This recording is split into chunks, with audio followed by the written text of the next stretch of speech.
Report: North Korea makes huge military maneuver. The situation between North Korea and the United States grows more toxic by the day. People around the world are watching and waiting to see what happens next. Nuclear-powered USS Ronald Reagan is participating in military exercises next week in preparation for military conflict in Northeast Asia. The drills are set to take place for 10 days, and 40 naval vessels will be involved.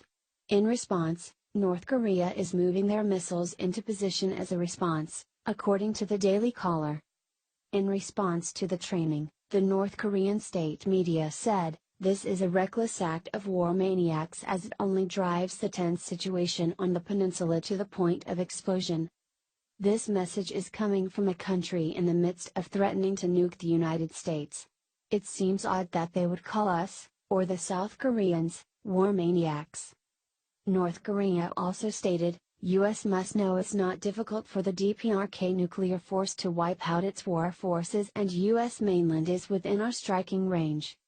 The empty threats from North Korea are a clear sign that they are nervous. The dictator-run regime has made multiple threats to the United States, often timing the threats with missile tests. They view our presence in the region as an act of war, and frequently levy warnings to our forces, adding additional layers of tension to an already terse situation. Both the United States and South Korea have used their intelligence to locate missile activity in North Korea. The weapons are currently being loaded onto launchers in several strategic locations around the country.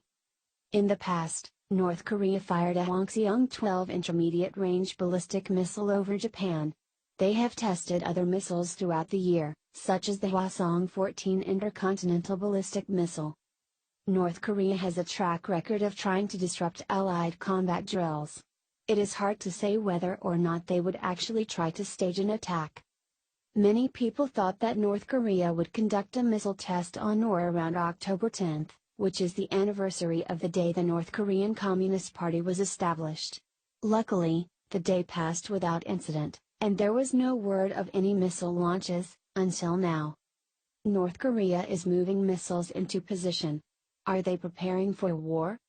The worry is that North Korea will attempt an attack on Guam, which they have threatened in the past. President Trump has stated that an attack on Guam would essentially spell the end for North Korea. He has encouraged them to rethink their options. The goal is to end the conflict between North Korea and the rest of the world peacefully.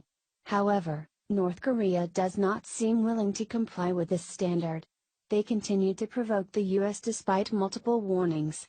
Trump has confirmed that, in the event of an attack, we are locked and loaded. All we can hope for now is that North Korea comes to their senses, and backs down from their suicide mission. So earlier we showed you those new polls that show Americans' fears about the prospect of war with North Korea. NBC's Keir Simmons is inside North Korea now with a rare first-hand account. Keir? Mika, good morning from the Democratic People's Republic of Korea, known to you and me as North Korea, where we are quickly learning that President Trump's rhetoric is having a profound effect. Officials who we speak to quickly want to talk about President Trump and ask us about President Trump. The Vice Foreign Minister telling us that he believes the region is on the brink of war. If that is the case, then this perhaps is the front line. We are right on the border here between the North and the South. I spoke to one Lieutenant Colonel who is based here. I asked him, what do you think of President Trump? He quite plainly said he believes that President Trump is mentally ill, and he was unequivocal in saying that he believes North Korea could win a war with America. Be in no doubt that the senior officials here pay attention to what is being said in the U.S. One telling me that he watches Morning Joe every day, specifically the segments about North Korea, about the DPRK, the Democratic People's Republic of Korea. I asked that official, who is the father of a young son, I said to him, are you frightened for your family with what you are seeing happening right now? And you know, Mika, what he said to me, he said, all my life I have felt threatened by America, and if there is a war, a nuclear war, he said, he believes that North Korea and the North Koreans could survive that. Mika?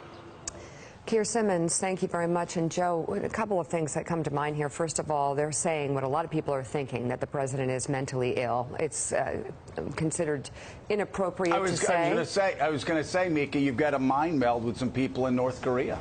Well, look, there is definitely a lot lacking from his personality. My biggest concern that I think is appropriate to say is you think about the missions we have in places like Niger, and there is no way that President Trump has the intellectual capacity to even understand what we are doing, which I think brings the possibility of war even closer to the forefront. I think we're in a very dangerous place. I think the president is a very dangerous man because of his lackings.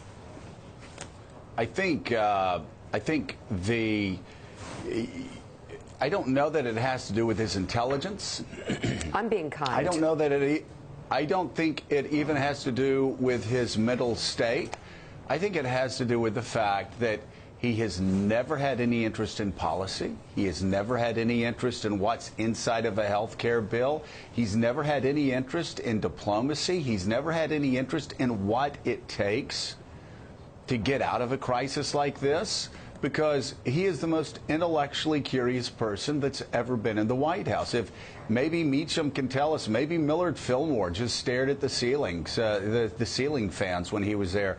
But unless there's a story like that, Willie, Donald Trump is so lacks intellectual curiosity and does not want to know about policy, refuses to know about policy. I've got to just say, as a side note, Willie, who did we say our demographic was going to be when we started Morning Joe? Who did we say we wanted to watch the show? We're big on the peninsula, is what you always said. We're big on the peninsula. We wanted to be, I said, if we're big on the peninsula, if North Korean leaders watch us, then we'll be good in Peoria. And 10 years later, voila. Boy, that was a little bizarre, wasn't it? You know, the thing with Donald Trump is that he's played the insult game to great effect to become president of the United States.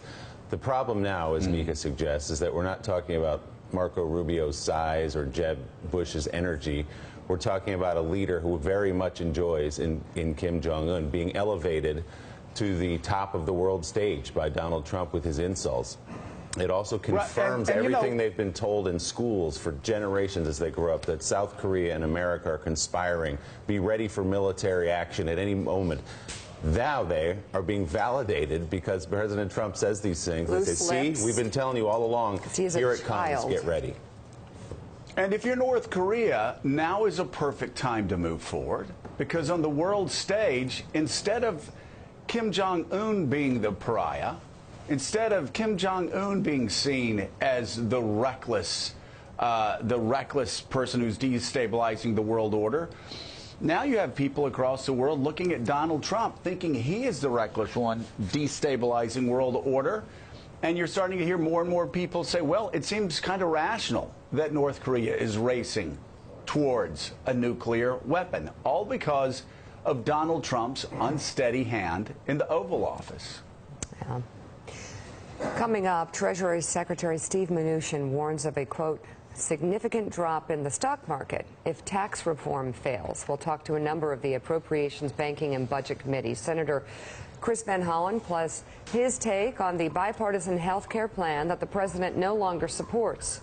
We're back in a moment.